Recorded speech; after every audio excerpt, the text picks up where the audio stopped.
Mr. Speaker, there are three abiding messages from all of these conversations.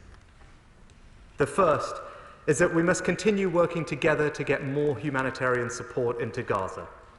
The whole House will welcome the limited opening of the Rafah crossing.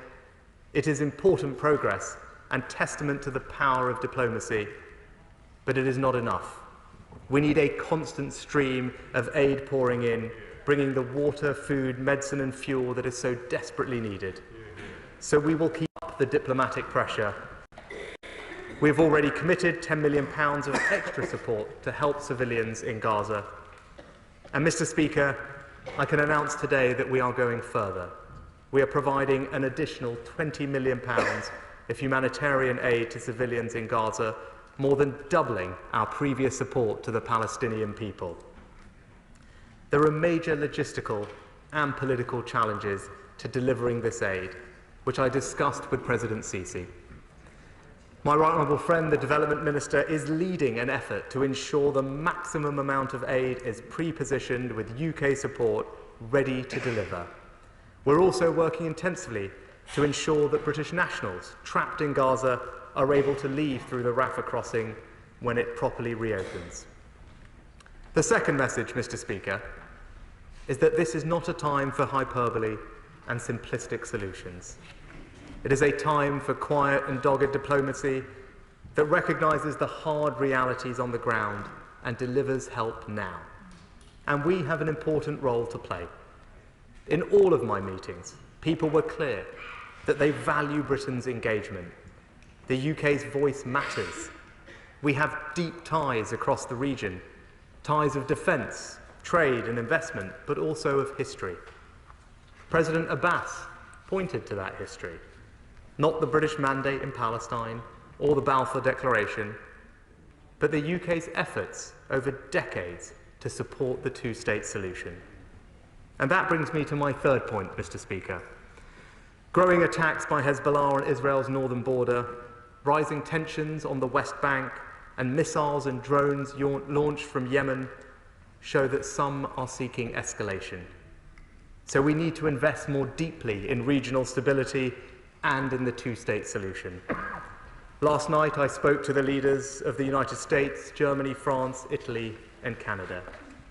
We are all determined to prevent escalation.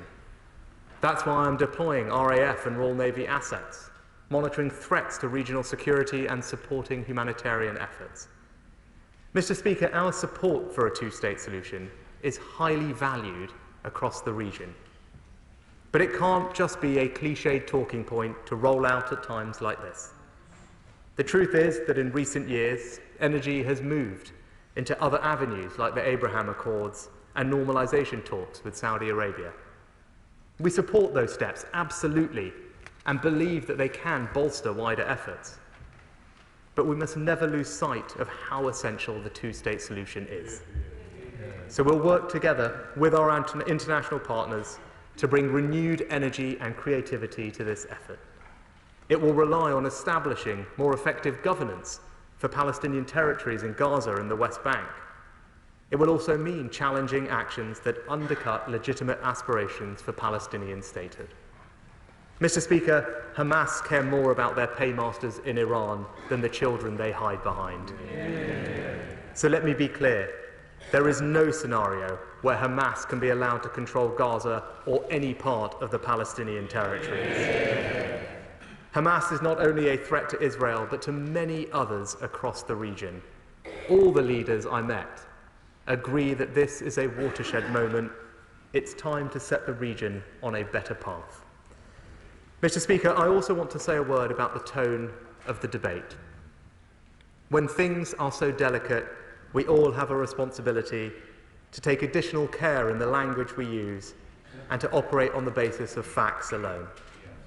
The reaction to the horrific explosion at the Al Ahli Arab Hospital was a case in point.